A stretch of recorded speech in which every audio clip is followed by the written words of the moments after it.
My dear students, welcome back to CMIS online classes. In today's class, in this video for the students of standard 6, we will continue with the same chapter from our English grammar, that is chapter 13, clauses. In our previous video on the same chapter, we have already understood what are clauses, what are the differences between clauses and phrases and sentences, as I have explained earlier everything in the previous video. And we have also come to know about the types of clauses. Today we will understand the types of clauses in detail. So in this video we are going to understand the types of clauses. What are the types of clauses and how to identify the types of clauses. Okay. So with the help of this explanation, we are going to understand the types of clauses and to identify them correctly. Okay. Now let us learn more about clauses. See here. We were about to leave when they came along. Okay. This is a sentence. Okay. Do not go for a swim if it rains. This is also a sentence. Now she worked hard. However, she did not pass the exam. This is also a sentence. Now if we read the if you have noticed, then all these three sentences are made up of two parts.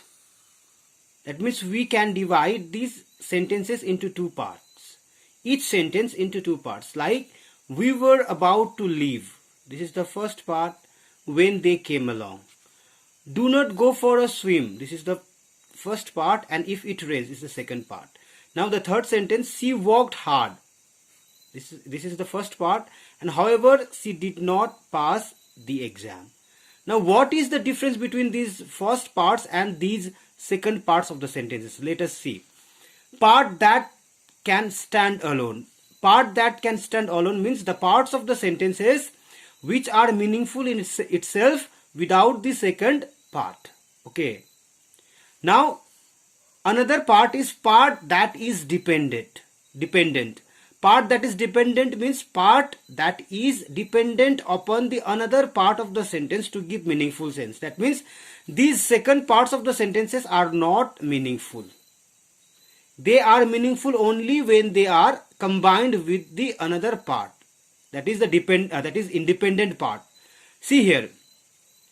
Like we were about to leave. If you see this part of the sentence, it is meaningful in itself. But if you read only this one, when they came along, if you read only this part of the sentence, this part of the sentence does not give us a meaningful sense.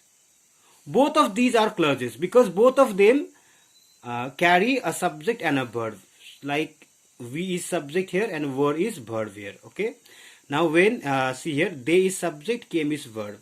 In the next this is do not go for a swim. This is what this is a statement. Okay, do not go for a swim. So here this sentence, this part of the sentence, it is meaningful in itself. But if you read this, if it rains, this sentence, this part of the sentence does not carry a meaningful sense. Okay. She worked hard. If you read this part of the sentence, it is meaningful in itself. That means that these parts of the sentences stand alone. That means they are meaningful in themselves. But this part of the sentence, like however she did not pass the exam, this part of the sentence is also not meaningful. Okay. All these parts of the sentences give meaningful sense only if they are combined with these first parts. Okay. Now see here.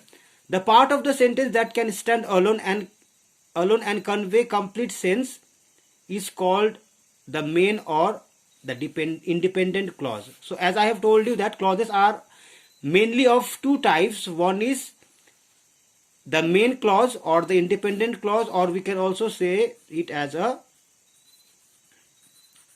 Principal clause. So principal clause sentences का वो part है जो जिसमें subject और verb होता है और वो खुद में एक मीनिंगफुल सेंटेंस होता है.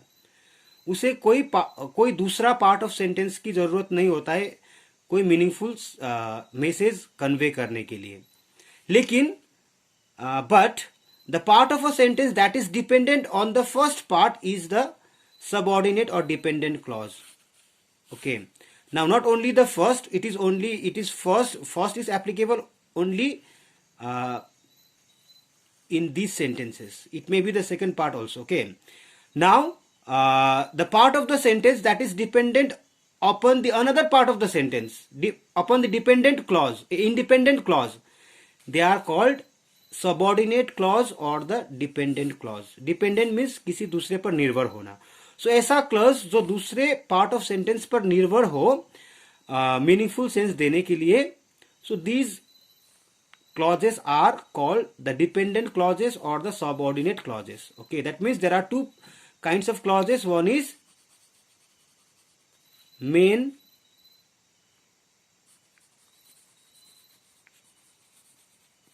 independent or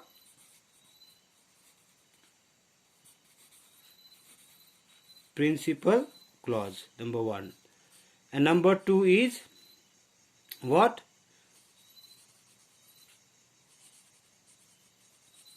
Subordinate or dependent clause.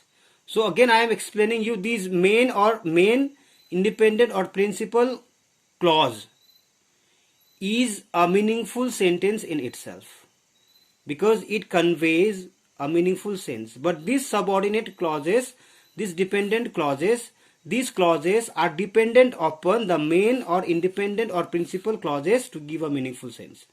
Understood? I hope you have understood the kinds of clauses also.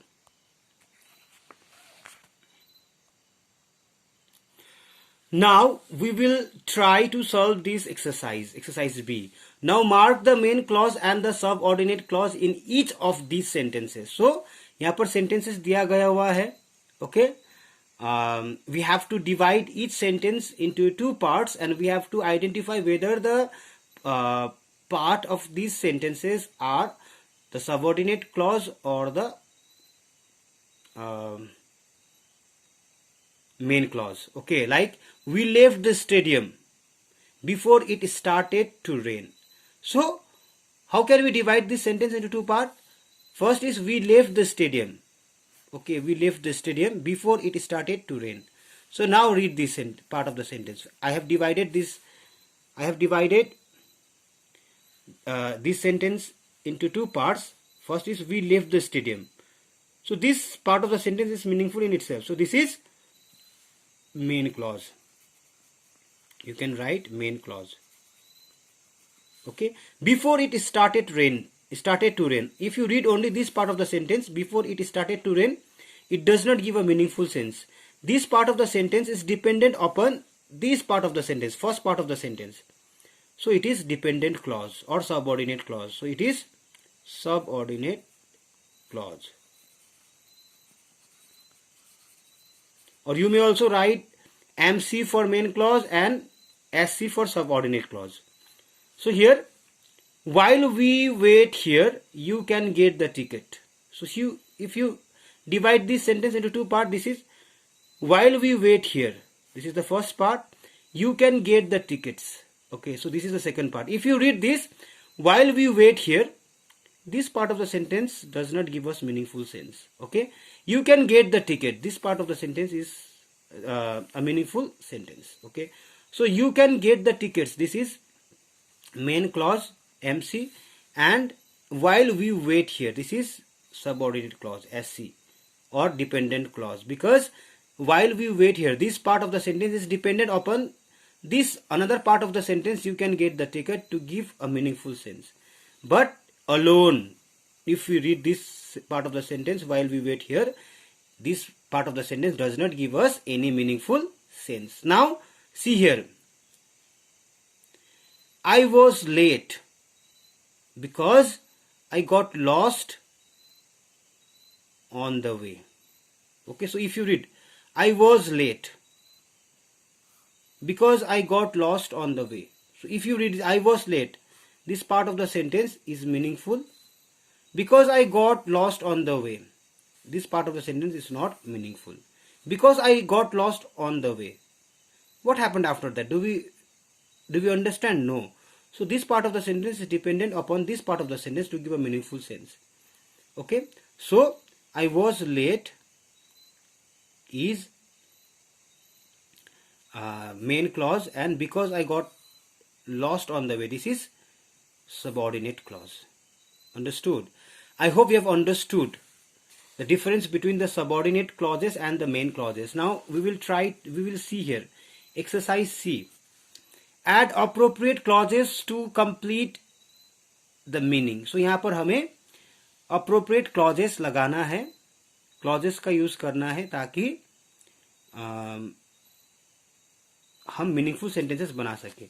Dash when it is appropriate. Dash when it is appropriate. जब वो appropriate होंगे.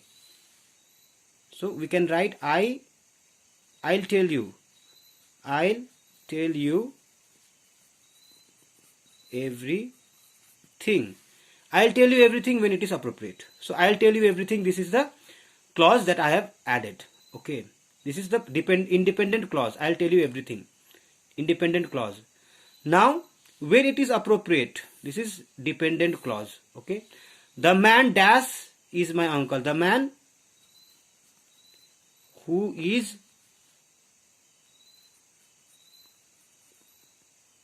standing near your father. Now, the man who is standing near your father is my uncle.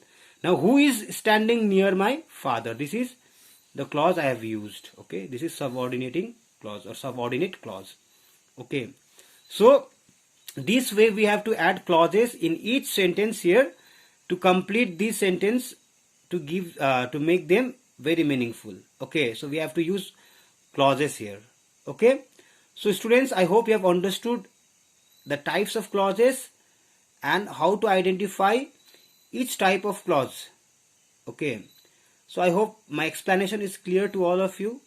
So this much for today's class, my dear students. Thank you so much for being the part of my today's class. Thank you so much. If you have any doubts, kindly raise your doubts during the class period and clear your concepts regarding clauses and the types of clauses. Okay students, thank you so much.